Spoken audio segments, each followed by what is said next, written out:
Hola estudiantes, hoy terminamos capítulo 11.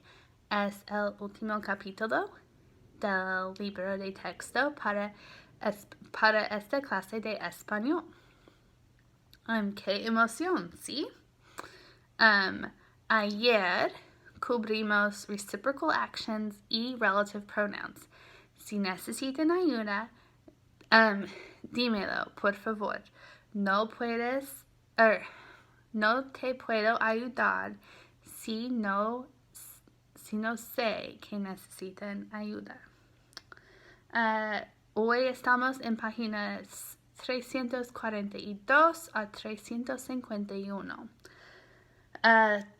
Telepuntos, como siempre, está en el final del capítulo.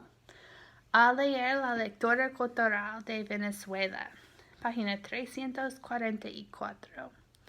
Leen la información sobre Venezuela y los 3 símbolos venezolanos y una figura histórica. Soap operas are a staple of Spanish. Excuse me. Soap operas are a staple of Spanish language television. And there, in the Spanish-speaking world, they're not viewed with the same disdain as they might be here in the U.S. It has often been said that if a recording is successful in Venezuela, it will be a hit all over the Spanish-speaking world. And then las hallacas are a culinary staple of Venezuelan Christmas and New Year's Eve celebrations.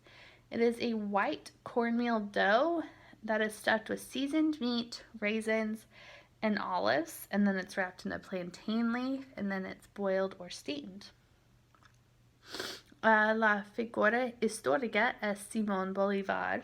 He is a leader, or he was the leader of the independence movements of Venezuela, Colombia, Panama, Peru, Bolivia, and Ecuador. He came from a wealthy family and was educated in Spain and other European countries.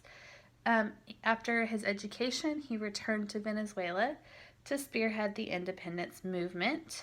Venezuela did remain under Spanish rule until 1821, even though it declared itself a republic in 1811.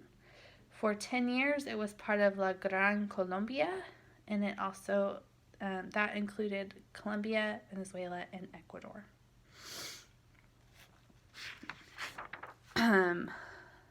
A escuchar y a escribir. Those are great practice if you do them. If not, just skip over them. Finalmente, en resumen, en este capítulo, páginas 348 a 349.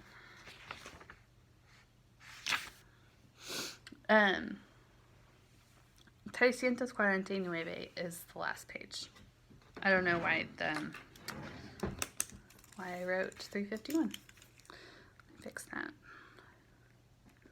Okay, so, como siempre, gramática en breve, using the preterite and the imperfect, relative pronouns, and reciprocal actions. So, pretty much covers what we learned in this chapter. Hay vocabulario y más en estas páginas. So that is all for chapter 11.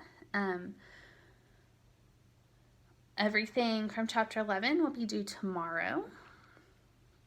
And then after that, we have some exams coming up. I will send out a detailed email with information about the schedule the next few days for the class, so that there's no confusion. It has been a pleasure teaching you all this semester. I really hope that you've learned something and that you feel like you can converse in Spanish and that you can understand Spanish and read it a little more. So let me know what you need help with as the last couple of tests and the final is coming up in the next week or two. So yeah, that's all.